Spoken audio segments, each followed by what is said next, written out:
එහෙමත් නැත්නම් මර්කියුරි. පියවි ඇසට පවා දර්ශනය වන මේ කුඩා ග්‍රහයා පසුපස තිබෙන්නේ පුදුමාකාර කතාවක්.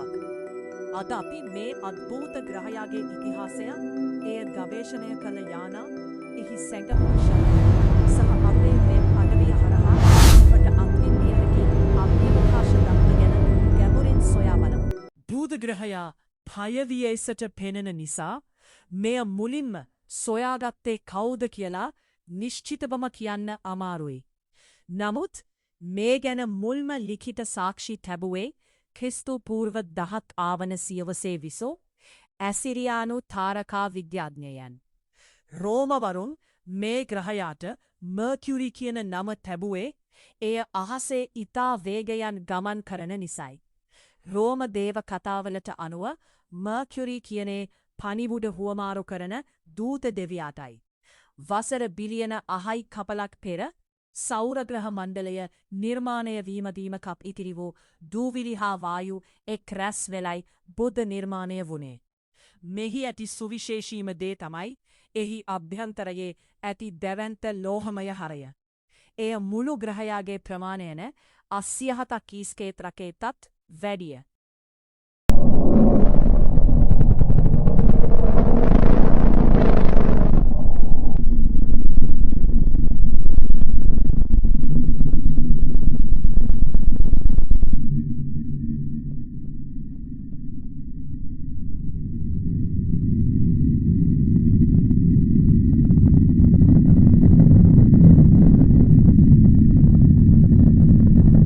ඔබ දැන් ඇසුවේ බුධ ග්‍රහයාගේ චුම්බක ක්ෂේත්‍රය සහ සූරිය සුළං ගැටිනේදී නිර්මාණය වන අද්භූත රිද්මයන්. වායු ගෝලයක් නැති මේ පාළු ලෝකය තුළ මෙතරම් ගුප්ත හඩවල් සැගවිලා තිබේවී කියලා ඔබ කවදාහරි හිතුවාද? මේ වගේ අභ්‍යවකාශයේ සැගවුණු ශබ්ද සහ විවිධ ග්‍රහලෝකවල දත්ත එකදිගට අහන්න දැන් ඔබට පුළුවන්. ඒ සඳහා දැන්ම අපේ DPCRSN වෙබ අඩවියට පිවිසෙනවා. එහි ඇති ප්ලැනෙටරි සවුන්ස් අංශය ඔබද සැබෑ අභ්‍යවකාශ ගමනක රැගෙන යාවි.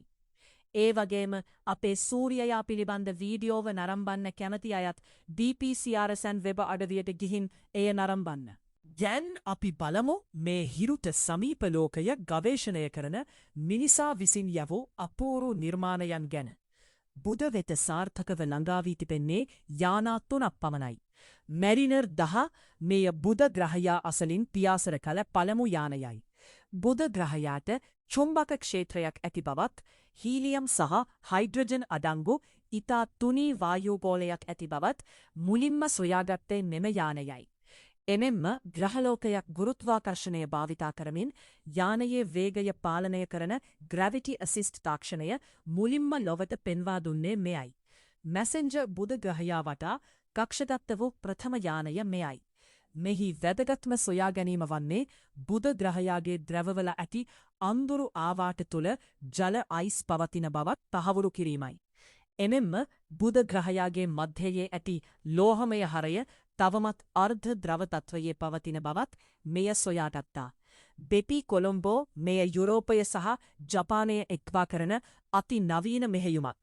යානා දෙකක එකතුවක් වන මෙය පෘථිවිය, සිකුරු සහ බුධ වටා කිහිප වතාවක් පියාසර කරමින් තම වේගය අඩු කරගන්නවා.